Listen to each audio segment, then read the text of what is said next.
फेर लेते हैं तो तात्कालिक है, तात्कालिक अपने मन की संतुष्टि के लिए ऐसा कर दिया। किंतु वास्तव में जब आपको गुरु मिल जाए, जो भी आपके गुरु हो, तो उन गुरु के सामने जाकर के विधिवत, जैसे एक बच्चा रहता है, बच्चा का मन जैसा सच्चा होता है। कैसे सच्चा होता है? कहते बच्चे मन के सच्चे। बच्चे कैसे होते हैं? कैसे सच्चे होते हैं? मायाचारी से रहे। बहुत बढ़िया, वेरी गुड। जैसा आपने देखा हो, जैसा बच्चे ने देखा हो, वो वैसा ही कह देता है। भले ही आपके पापा आपसे बोल दें, जैसे पापा को किसी व्यक्ति से, कोई व्यक्ति को आपके पापा से काम हो, विशेष काम हो कोई, तो आपसे पापा बोल दें, तो बेटा बोल देना कि पापा घर पे नहीं है। तो कोई व्यक्ति आएगा तो बिल्कुल शुद्ध साफ बच्चा है, बिल्कुल अभी बहुत ज़्यादा बड़ा नहीं है, तो वो बच्चा कह देगा भैया पापा ने बोला है, बोल देना तो कोई पापा घर पे नहीं है। वो ऐसे ही बोल देगा। जो चालाक नहीं होता था, तो कच्ची मिट्टी की भांति होता ना, बहुत छोटा बच्चा, वो ऐसे ही बोल देगा। जैसे वो धन्य कुमार चरित्र में घटना थी ना, बैठ जाओ भैया, धन्य कुमार चरित्र में एक घटना आती है। धन्य कुमार चरित्र सुना है? बच्चे कैसे मन के सच्चे होते हैं, सुनो। एक धन्य कुमार नाम का चरित्र है, उसमें एक घटना आती है कि माँ खीर बनाने को चूल्हे पर रख देती है। चूल्हा होता था पहले, कोई जमाने में गैस नहीं होता था, तो चूल्हा होता था, लकड़ी वगैरह से उसको जलाया जाता था, उस पे ही खीर वगैरह, भोजन वगैरह बनता था। तो एक परिवार रहता है, माँ और बेटे रहते हैं, तो माँ ने चूल्हे पर खीर बनने के लिए रख दी। अब छोटा सा बच्चा था ये, अकृत पुण्य सुनी ना, अकृत पुण्य की, उससे बोल दिया बेटा आज बहुत दिन के बाद अपन घर में खीर बना रहे हैं, और मेरा मन है कि मुनि महाराज को पहले अपन आहार देंगे, उसके बाद अपन भोजन करेंगे जो अपने खीर बनाई है। तो अब माँ तो कुएं पे पानी भरने चली जाती है, और वहां से मतलब जो बच्चा रहता है, इतने में मुनि महाराज सामने से उसको आते हुए दिखाई देते हैं। तो बच्चा जैसे मुनि महाराज सामने आए, तो बच्चा तो बच्चा है, वो कहता है महाराज जी रुक जाओ। वो पड़गान नहीं करता, उसको पड़गान आता ही नहीं। तो महाराज जी रुक जाइए, माँ बोल के गई है घर में बहुत अच्छी खीर बनी हुई है, वो आपको देंगे, फिर हम लोग भोजन करेंगे। आप मुनि महाराज उस बच्चे की बातों को सुन करके, तो मौन है मुनि महाराज, बोल नहीं सकते, बाहर चले जा रहे, मनी मन मुस्कुराने से लगते हैं। तो धीरे धीरे मुस्कुराते हुए तो आगे बढ़ने लगते हैं। तो बच्चा क्या करता है, बच्चा और मुनि महाराज के पैर पकड़ लेता है, कहता नहीं महाराज जी आप जा नहीं सकते, माँ बोल के गई है कि जो खीर बनी हुई है वो आपको पहले देंगे, फिर ही हम लोग खीर खाएं। तो ऐसे घटना को आपको याद आ गई है ना। इतने में ही बच्चे की और मुनि महाराज की झड़प चल रही थी, आपस में बातचीत चल रही थी, ऐसी थोड़ी सी। इतने में माँ आ जाती है, और माँ अपने सिर पर कलश रखे हुए होती है, और मुनि महाराज की विधि होती है कि जो महिला आज हमारे लिए आहार के समय सिर पर भरा हुआ कलश रखेगी, मिल जाएगी, वहीं पर हमारी आहारचर्या संपन्न होगी। तो मुनि महाराज डूब जाते हैं, आहारचर्या संपन्न हो जाती है। तो कहने का तात्पर्य क्या है, प्रायश्चित जब भी आप लें गुरु से, तो आपका मन उस बच्चे की भांति बिल्कुल सरल और सहज होना चाहिए। जैसे आपसे अपराध हुआ है, वैसा ज्यों का त्यों अपराध आप मुनि महाराज के अपने गुरु के समक्ष रख दें, बिल्कुल निरपेक्ष भाव से, यानी निर्दोषता से, उसमें किसी प्रकार की छल कपट किए बगैर। यदि आपने वो अपना गलती को अपने महाराज जी के सामने रख दी, तो इसका नाम होता है कि महाराज जी के सामने आपने बिल्कुल निर्दोष भाव से रख दी गलती, तो फिर मुनि महाराज ने उसको सुन लिया। पहले तो कभी भी हो ध्यान रखना, अपने द्वारा यदि कोई गलती हो जाया करती है तो स्वयं अपन को उसका पश्चाताप होना चाहिए। वो पश्चाताप जब भी हो सकता है जब आपको लगे कि हमने गलती कर दी है। क्या क्या उसका कोई गलती आपसे हो जाए तो आपको लगे कि हमने गलती कर दी है, जब तो आप उसका मन में पश्चाताप करोगे। जब आपको अभी उठाने ही नहीं है आपको कि हमारे द्वारा गलती हो गई है तो फिर क्या करोगे आप? आपको याद है प्रायश्चित लेने से कितना बड़ा कमाल होता है, कितना बड़ा सहन होता है, कैसे पाप धुल जाता है। हमने वो घटना सुनाई थी, एक याद है आपको? कौन सी?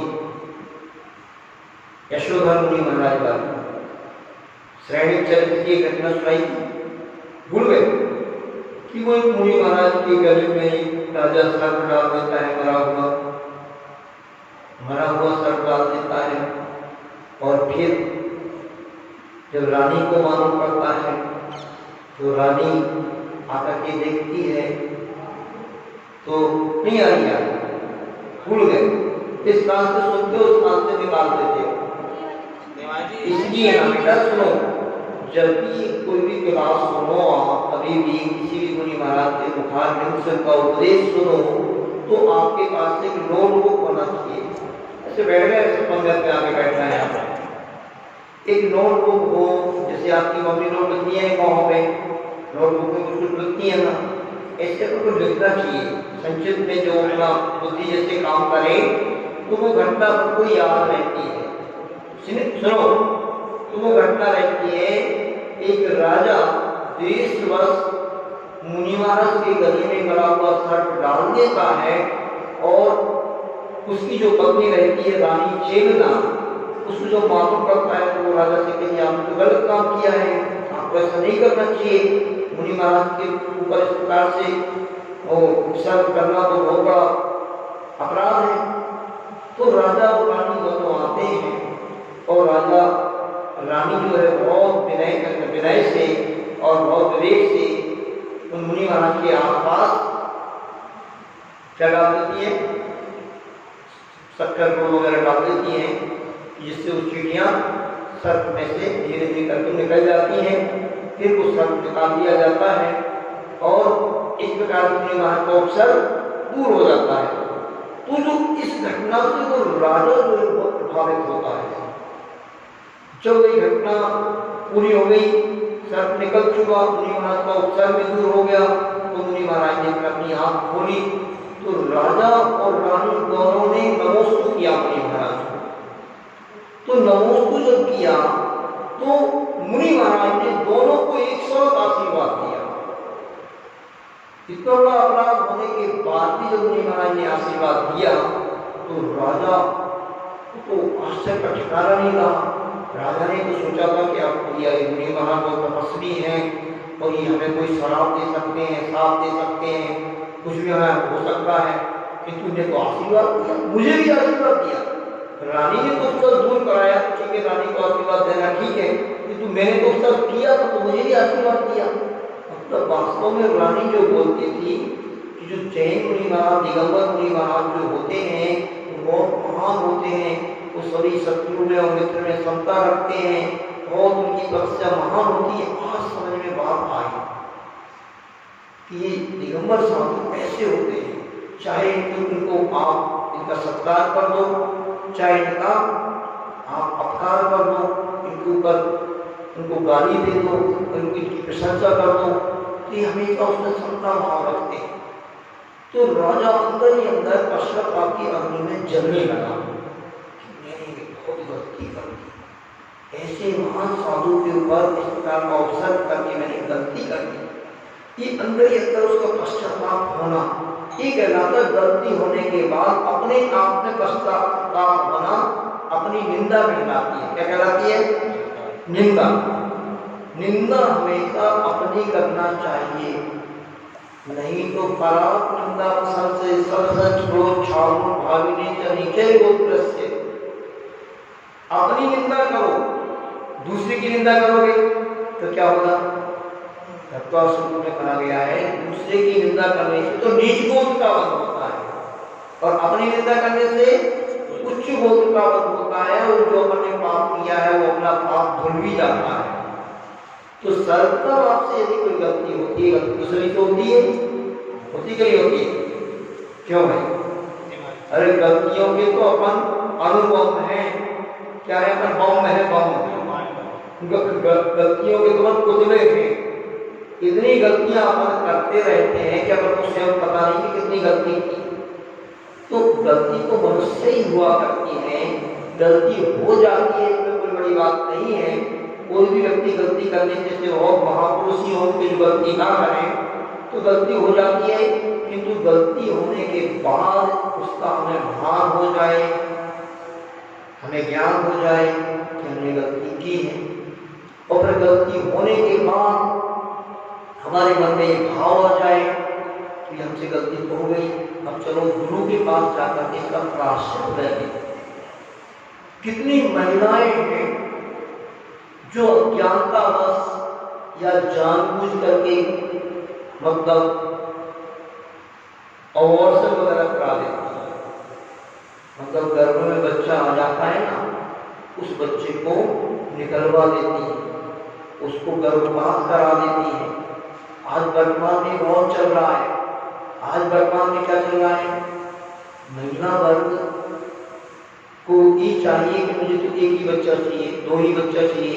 अब गलती से अगर तीसरा बच्चा आ गया गर्भ में तो उसको निकलवा देती है, निकलवा के भगवा देती है, डॉक्टर से ऑपरेशन करा करके, किसी बोलते हैं अबॉर्शन करा के उसको भिजवा देती है, निकलवा देती है। तो ऐसा एक अपराध जिस महिला ने किया हो कभी भी, या जिस व्यक्ति ने भी कभी किया हो, करवाया हो, करने वाले की अनुमोदना की हो, तो ये पंचेंद्रिय जीव की हत्या है। क्या है? एक पंचेंद्रिय जीव की हत्या है अबॉर्शन कराना, यानी एक मनुष्य की हत्या का पाप लगता है। तो यदि कभी किसी व्यक्ति ने गलती से करवा भी दिया हो, और इसके बारे में एक बात और कहना चाहेंगे, जितने भी कोई व्यक्ति है, अगर समझदार व्यक्ति है तो वो तो हमारी बात मान ही सकता है। किसी के मेडिकल वगैरह होते हैं, मेडिकल वगैरह पर भी मेरा कहना है कोई जैनी व्यक्ति है, भले उसमें आपको लाखों रुपए का, करोड़ों रुपए का लाभ हो रहा हो, एबॉर्शन वगैरह के इंजेक्शन वगैरह भी आते हैं, और ऐसी जो चीजें आती हैं, तो उनको वो ना बेचें, क्योंकि वो बेच रहे हैं तो लाखों लोगों को जो मारा जा रहा है उनको मर जाते हैं दवाई इंजेक्शन वगैरह लगाने से, तो उसका सारा का सारा पाप उस व्यक्ति को लगेगा।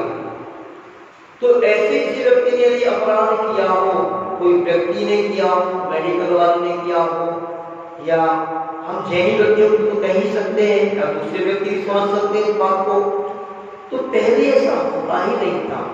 इसलिए ध्यान रखो, पहले ऐसा नहीं होता था, और ऐसे करने वालों को आचार्यों ने बहुत बड़ा अपराधी माना है। पहले तो 10-10 संतान हो जाती थी, पर एबॉर्शन नहीं कराता था कोई, क्योंकि जो व्यक्ति आया है वो अपना पुण्य लेकर के आता है। एक माँ की 10-10 संतान होती थी, 12-12 संतान होती थी, किंतु वो व्यक्ति कभी इस काम से बच्चा आ रहा है तो ठीक है, हमने कर्म किया है तो उसका फल हमें मिल रहा है तो मिल रहा है, तो डरते नहीं थे पहले। किंतु ये इस तरीके से जो व्यक्ति कर रहे हैं तो एक बहुत बड़ा अपराध है, पंचेंद्रिय जीव की हत्या है, पंचेंद्रिय मनुष्य की हत्या का पाप उस व्यक्ति को लगेगा जो ऐसा करवा रहा है या करवा चुका है। तो उस व्यक्ति को उसका प्रायश्चित ले लेना चाहिए। यदि वो प्रायश्चित नहीं लेता है तो उसको पंचेंद्रिय जीव को मारने का पाप चढ़ेगा। तो ऐसे पहले ऐसा नहीं होता था, किंतु आज वर्तमान में ये बहुत कुछ हो रहा है, और इसके लिए आचार्यों ने कहा है ऐसा करने वाले व्यक्ति को फिर नपुंसक वेद का बंध होता है। 3 प्रकार के वेद होते हैं, स्त्री वेद, पुरुष वेद और एक नपुंसक वेद। जो व्यक्ति ऐसे करते हैं कि गर्भ में बालक आया है उसको नहीं चाह रहे हैं और उसको ऑपरेशन वगैरह करा देते हैं, गर्भपात करा देते हैं, तो ऐसे व्यक्तियों को आचार्य कहते हैं कि आप ऐसी महिला नहीं बन पाएगी कभी, ऐसा पुरुष नहीं बनेगा कभी, ऐसा व्यक्ति अब नपुंसक बनेगा। तो ऐसे नपुंसक वेद का बंध होता है। तो यदि आपने गलती की है तो आप उसका प्रायश्चित ले सकते हैं, क्योंकि इस घटना से आपको मालूम पड़ जाएगा राजा सैनिक ने जिसे पश्चाताप करें आप निंदा की, गलती हो गई, गलती तो हो गई, तो अब उसका गलती का भान हो गया, गलती समझ में आ गई कि हमने गलती की है, तो उसे अपने आप में आत्मनिंदा की वो नहीं गलत कर दिया, हमें ऐसे नहीं करना चाहिए था, ये भगवान की गलती हो गई मुझसे। तो ऐसा करने से ये अपने आप की जाती है, इसको बोलते हैं निंदा। और फिर ये बात आपको समझ में आ गई तो यही बात आप गुरु के सामने जाकर के कह दो, बिल्कुल शुद्ध मन से, जो अपराध आपसे हो गया, डरना नहीं। सच्चे गुरु वो होते हैं, सच्चे गुरु के पास ही जाकर के प्राश्चित करना चाहिए।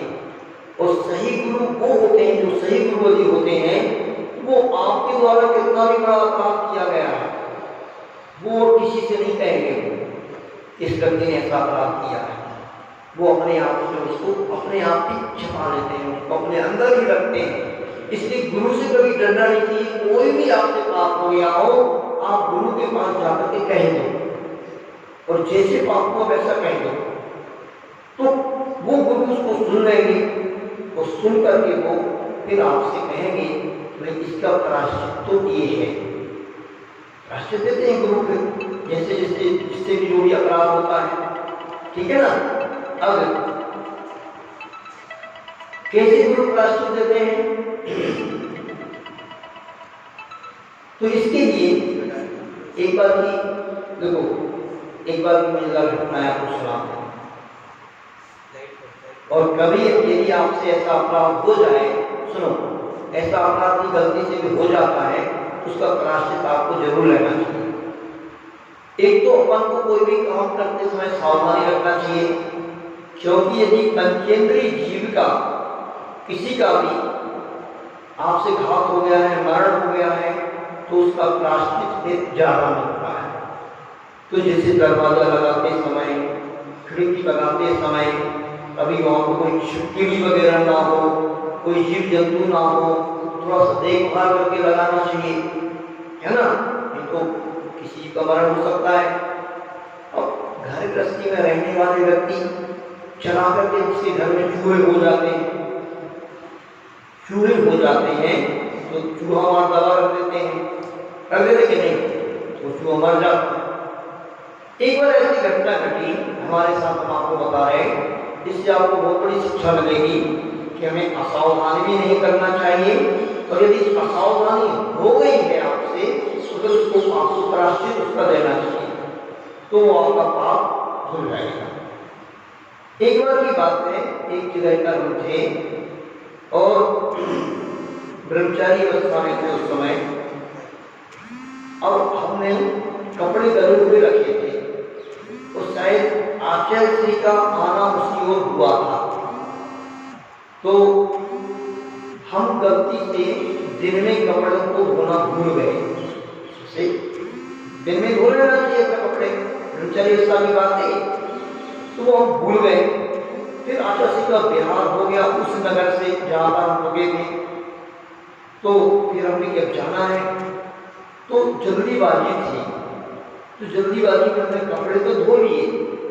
कपड़े धोने के बाद वो जो पानी था बाल्टी में, वो पानी बाल्टी में रखा लेने दिया, उसको फेंका नहीं।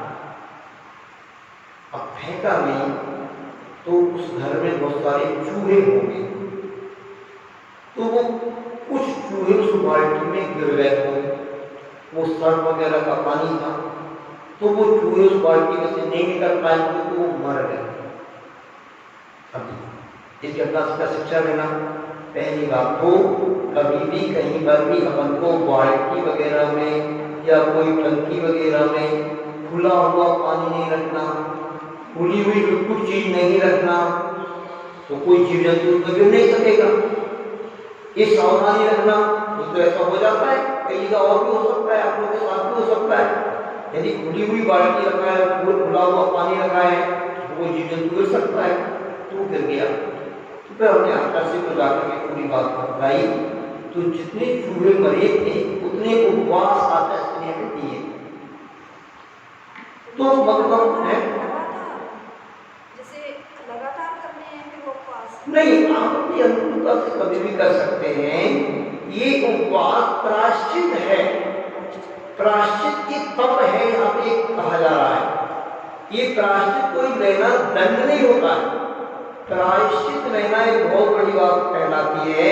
हमसे यदि गलती हो गई है तो हम गुरु को उनको जरूरत बात बताते हैं, यदि तो गुरु जो हमें उसका प्रायश्चित देते हैं, पूरी तप कहलाता है, तपस्या ही। इससे हमारे कर्म कटते हैं जो बन गए। और सारे लोग डर के मारे नहीं लेते प्रायश्चित। ये बात को कैसे बताओ, जैसे अभी हमने बात बताई, डिवोर्सन वगैरह की बात बताई कि हो जाती है गलतियां, तो डर लगता है कैसे बताओ, हमने गलती तो कर दी है। पर नहीं, अगर आप नहीं बताओगे तो इसका परिणाम आपको बहुत गलत भोगना पड़ेगा। सुनो, इसका कर्म इतना विकट बनता है, इतना जबरदस्त बनता है, क्योंकि किसी जीव की हत्या है। हाँ, पंचेती जीव की हत्या का दोष लगता है गर्भपात वगैरह कराने से, तो ऐसे होता है और ऐसा कर्म बनता है। मुझे एक घटना याद आ रही है, वो घटना को मैं आपको बताना चाहूंगा। एक जगह की घटना है कि कुछ व्यक्तियों ने, एक अच्छा परिवार था, और ऐसी घटनाएं तो घटती रहती हैं आजकल प्राय वर्तमान में। उनका शायद 2-3 बच्चियां की बच्चा एक ही था, और कुछ असामाजिक तत्वों ने उस बच्चे को जैसे तैसे लोहा करके उसको अपने अंडर में कर दिया, पकड़ लिया। और दूसरे परिवार वालों से, वो अच्छी पार्टी थी, उससे कुछ फिरौती क्या होता है, उसको पैसा मांग रहे हैं, तो उन्होंने नहीं दिया। तो उन लोगों ने, असामाजिक तत्वों ने, गुंडे बोलो जो भी बोलो, वो उस बच्चे को परेशान किया, और परेशान करके मेरे काम में ले जा करके उसके ऊपर पत्थर पटक करके निर्दयता पूर्वक उसको मार। अब बाद में हमें मालूम पड़ी बात कि इतना जबरदस्त कर्म उन्होंने कैसे बांधा। मालूम पड़ी बात कि उन्होंने शायद 2-4 बार पहले जब शादी हुई होगी तो उन्होंने डिवोर्सन करा, तो उसके कारण ऐसे उनको पाप बना। देखो, उन्होंने गर्भ में आए हुए बालक की इस तरीके से उसको डिवोर्सन कैसे होता है, आप सभी जानते हो कि कभी कभी ज्यादा महीने का बच्चा होता है तो उसकी बोटी अलग करके उसको टुकड़े कर करके उसको निकाला जाता है। तो एक साक्षात पंचेंद्रिय जीव के आप कैसी निर्दयता उसकी हत्या होती है। उससे ऐसा पाप बधा उनके लिए कि साक्षात उनका 10-12 साल का बच्चा था, उसके साथ ऐसा हो। तो ऐसा मैंने अंदाजा लगाया कि इससे ऐसा पाप शायद उनके लिए बना होगा, क्योंकि बनता ही है। धर्म तो ये कहता ही हमारे साथ जो घटित हो रहा है, हमने किसी के साथ गलत किया होगा, उसी का परिणाम ही हमारे लिए भोगना पड़ना है। ये तो कर्म सिद्धांत है ही, इफेक्ट है। कर्म सिद्धांत को यदि अपन लगाएंगे तो कर्म सिद्धांत तो यही कहता है,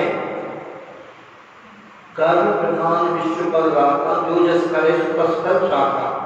एक रामायण में ये चौपाई आती है।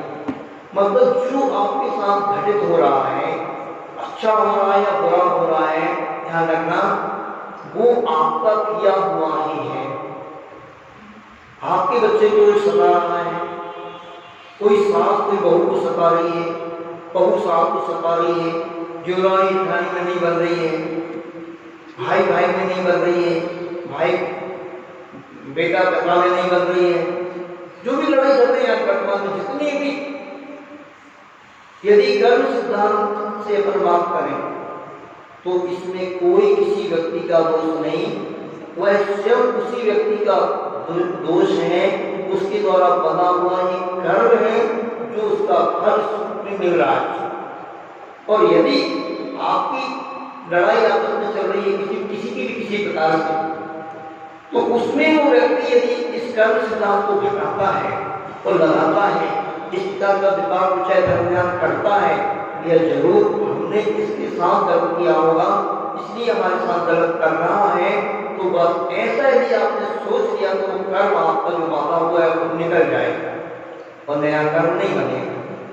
ईंट का जवाब पत्थर से आप देते हो, उसने एक गाली तो आप 4 गाली पकड़ाते हो, उसने एक थप्पड़ मारा तो आप 4 मारते हो, उसने तो थप्पड़ ही मारा है आप उसकी गली काट देते हो, उसकी हाथ गली काट देते हो, एक उसका, तो फिर आपका और नया कर्म बन जाएगा और तरीके से वो आपको कर्म उदय में जब आएगा तो आपको और परेशानियां आएंगी। ये कर्म सिद्धांत कहता है, इस पे विश्वास करना चाहिए। ये अकाट सिद्धांत है कर्म का। और अक्षय तृतीया पे आपको घटना सुनाई, आदिनाथ भगवान की घटना सुनाई थी कि आप जो भी पुराण ग्रंथों में पढ़ते हैं, उन पुराण ग्रंथों में पढ़ने से आपको यही बात मालूम पड़ेगी। यही तो मजा है, पुराण ग्रंथों को पढ़ने से, अपन को दूसरों की स्टोरी पढ़ने से अपन को अपनी स्टोरी स्वयं समझ में आ जाती है। जिससे आप अकृत पुण्य की घटना पढ़ोगे दीक्षा में, अकृत पुण्य की घटना अपन पढ़ते हैं, क्या घटा था बोलो? निर्वाण द्रव्य का सेवन उसने किया था, मंदिर से चोरी की थी, छल कपट से की थी, मायाचारी से की थी, मंदिर का द्रव्य चुराया था, तो उसका फल स्वरूप उसको क्या उसका फल मिला था? उसी जन्म में मंदिर की चोरी करना, मंदिर के द्रव्य को हड़पना, मंदिर की द्रव्य वस्तु का कोई भी दुरुपयोग करना, कहते अन्य क्षेत्रे कृतं पापम धर्म क्षेत्रे विनश्यति, और धर्म क्षेत्रे कृतं पापम वर्ज्यमेको भविष्यति। घोर घोर घोर कर्म बनता है धर्म के क्षेत्र में कोई अपराध करने से। और वो कहते ना, जितनी ऊपर से व्यक्ति गिरता है, जितनी ऊपर से एक्सीडेंट होता है किसी व्यक्ति का, व्यक्ति सामान से जा रहा है और ठोकर लग जाए, गिर जाए, तो क्या होगा? क्या होगा? ज्यादा से ज्यादा ठोकर लग जाएगी, थोड़ा वो गिर जाएगा, चोट आ जाएगी। आपस में 2 व्यक्ति भिड़ गए, मान के चलो, साइकिल से एक्सीडेंट हो गया, एक आध थोड़ी बहुत हाथ में चोट आ सकती है, छिल सकती है आप कहीं, है ना? और ट्रेन से एक्सीडेंट हो जाए तो ट्रेन से एक्सीडेंट में तो कुछ भी नहीं बचता है, और प्लेन से हो जाए तो आपका कुछ दिखेगा ही नहीं, बचेगा ही नहीं, कुछ समाप्त हो जाएगा। तो जो व्यक्ति जितने ऊपर जाकर के यदि कोई अपराध करता है, कोई गलत कर्म करता है, तो उसका फल भी, उसका कर्म भी उतना ही बड़ा बनता है। पूज्य मुनि कुंभ सुदासा जी महाराज एक पंक्ति सुनाते हैं, मुनि महाराज के लिए शिक्षा देते हैं कि मुनि का पद दूर है, मुनि का पद दूर है, जैसे पेड़ खजूर, चढ़े तो फल चखने मिले, गिरे तो चखना छूट। मुनि महाराज का पद बहुत बड़ा होता है, वो कितनी महानता से मुनि पद मिलता है। अब मुनि पद पे पहुंचने के बाद यदि कोई व्यक्ति गलती करता है तो कहते हैं उसको बहुत सामान्यग्रस्त करेगा, वो गलती तो उतना पाप नहीं लगेगा उसको, मुनि महाराज करेंगे तो और पाप लगेगा। तो उस व्यक्ति ने उस अकृत पुण्य की कथा पढ़ना बहुत मजेदार है, धन्य कुमार चरित्र के नाम से है। उसने धर्म के क्षेत्र में पाप किया था, मंदिर के छत चवर वगैरह को चुराया था, मंदिर की द्रव्य को चुराया था, उसके फल स्वरूप ऐसा पाप बना उसी जन्म में, बल्कि कुछ ही दिन के बाद भयंकर शरीर में कुष्ठ हो गया, दलित कुष्ठ, ऐसे भयंकर तरीके से।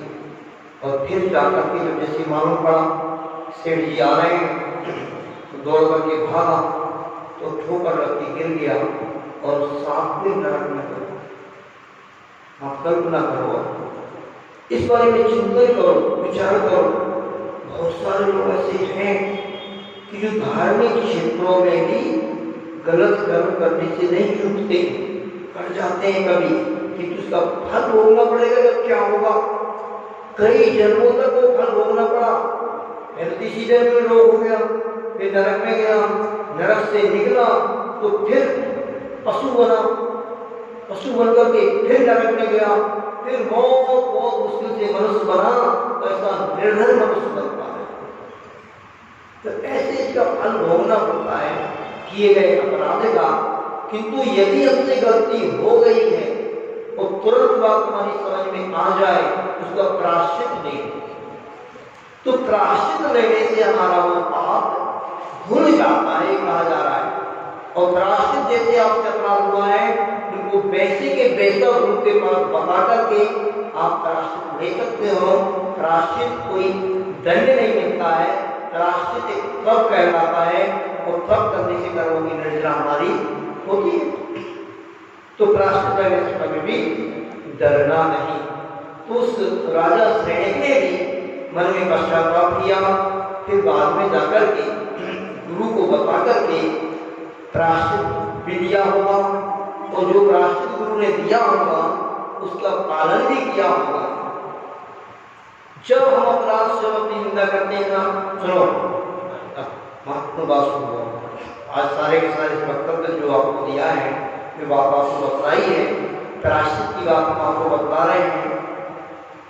तो जैसे अपने सब पाप की निंदा करने के हमसे अपराध हो गया है, तो बहुत कुछ पाप कम हो जाता है। फिर गुरु से जाके कह दिया तो और कम हो जाता है। फिर गुरु ने जो आपको प्रायश्चित दिया तो उसको आपने स्वीकार कर लिया तो और कम हो जाता है। फिर जो गुरु ने प्रायश्चित आपको दिया है, जो आपसे गलती हुई थी उसके फलस्वरूप, उसको आपने कर लिया तो और कम हो जाता है। लगभग थोड़ा बहुत रह जाए तो रह जाए, नहीं तो बहुत कुछ प्रायश्चित करने से पाप धुल जाता है। इतनी बड़ी चीज प्रायश्चित होती है।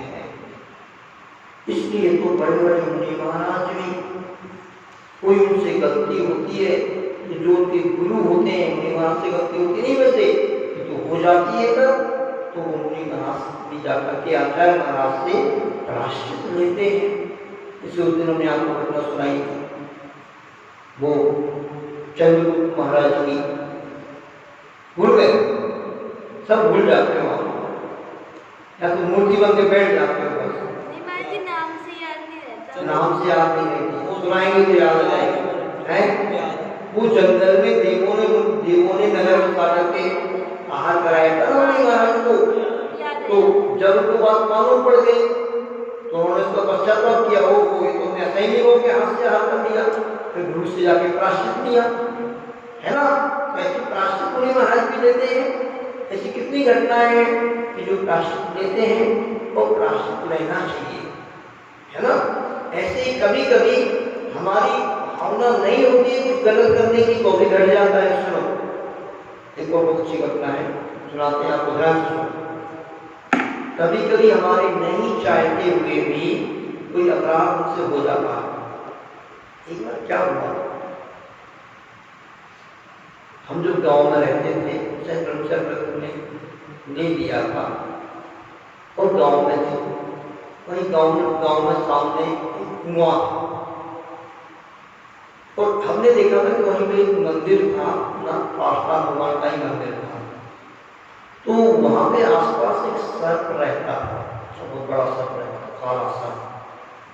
अब हो सकता है उस सर्प, वही सर्प है, कोई दूसरा भी सर्प हो सकता है, गलती से उस कुएं में गिर गए। जैसे कुएं में रहने वाले भी सर्प होते हैं, उनको पनिया सर्प बोलते हैं, पानी में रहने वाले सर्प। किंतु गांव के लोग उस सर्प को निकाल रहे थे, वो शायद समझ गए थे कि ये सर्प, उस सर्प में निकलने का कोशिश कर रहा था तो निकल नहीं पा रहा था। वो बहुत बड़ा सर्प था, काला सर्प। तो समझ में आ गई थी लोगों को कि ये सर्प पानी में रहने वाला नहीं है। तो बहुत सारे लोग कोशिश कर रहे थे, वही इसको निकाल रहे, निकल नहीं पा रहा।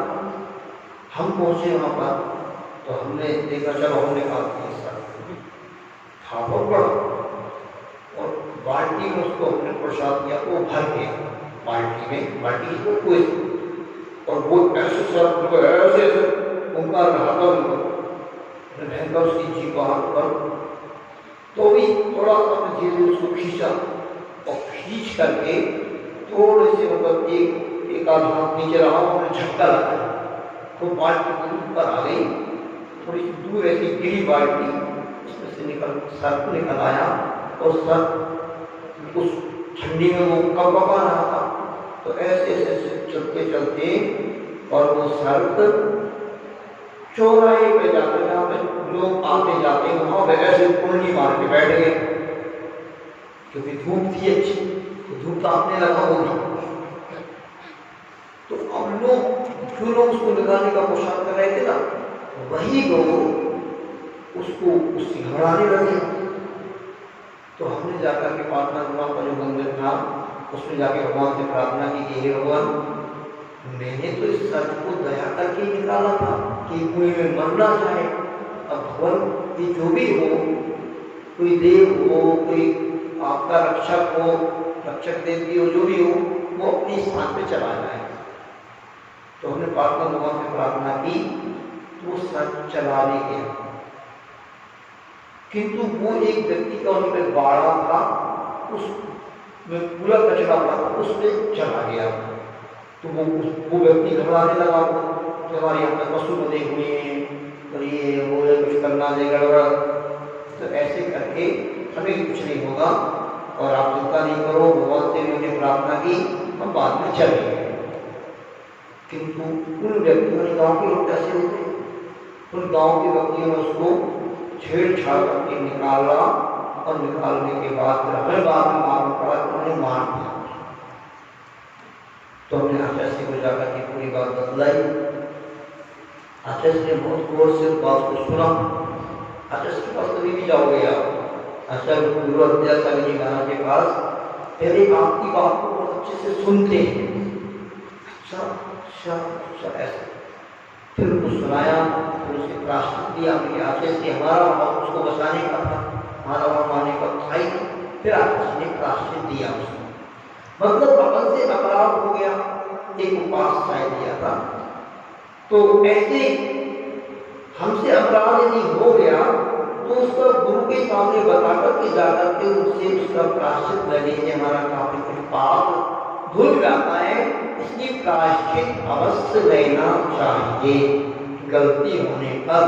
तो ये प्राश्चित कब कहलाता है और अंतरंग कब कहलाता है, 6 प्रकार के अंतरंग पद में कहलाता प्राश्चित होता है। क्या शिक्षा दे रहा है उस बात से, सारी वक्तव्य से, क्या गलती होने पर गुरु से प्राश्चित अवश्य लेना। किसी से भी कोई भी गलती हो गई हो, कितनी भी बड़ी गलती हो गई हो, गुरु कभी उस गलती को किसी और को नहीं बताते हैं, और वो आपको जो प्राश्चित दे दें वो प्राश्चित आप ले लें, तो उसका पालन करें, तो हमारा काफी कुछ पाप धुल जाता है। आज इतना ही रहेंगे, इतने समय हो रहा है। पूरे शब्द श्रोणी आचार्य गुरु विद्यासागर जी महाराज की एक बात को कहना चाहेंगे, सुनो, एक बात और हम आपको बताना चाह रहे हैं, ध्यान से सुनना। दिल्ली से अभी कुछ समाचार आया है, वहाँ पर जो पाठशाला चलती है ऋषभ विहार में और सूर्यनगर वगैरह में, वहाँ के टीचरों ने कहा है कि महाराज जी अभी बच्चों की छुट्टियाँ वगैरह चल रही हैं, इसमें हम कुछ दिन का शिविर लगा दें, विद्योदय संस्कार शिविर। तो वह विद्योदय संस्कार शिविर 10 दिन का विद्योदय संस्कार शिविर लगने वाला है, 3:30 से 4:30 गुरुवार से प्रारंभ होगा, 3:30 बजे से 4:30 बजे तक। उस विद्योदय संस्कार शिविर में बहुत अच्छी बातें आपको बताई जाएंगी, उसकी उसके लिए पुरस्कार वगैरह भी रखा है, कोई अच्छा आकर्षक पुरस्कार भी आपके लिए दिया जाएगा, उसमें जो सम्मिलित होगा बहुत अच्छी बातें आपको बताई जाएंगी। 3:30 से 4:30 बजे तक के लिए 10 दिन का लग रहा है, ठीक है ना, गुरुवार से, और 10 साल से लेकर के उम्र उसमें रहेगी, 10 साल से ऊपर के कोई भी बच्चे उसमें सम्मिलित हो सकते हैं और बहुत अच्छे से धर्म ध्यान कर सकते हैं। कब से लगना है? गुरुवार से 3:30 से 4:30 बजे से ये शिविर लगेगा, विद्योदय संस्कार शिविर। ठीक है ना, सभी लोग इसमें अपना एडमिशन कराएं, इससे जुड़े और धर्म लाभ लें। पूरे अच्छे गुरु विद्यासागर जी महाराज की जय।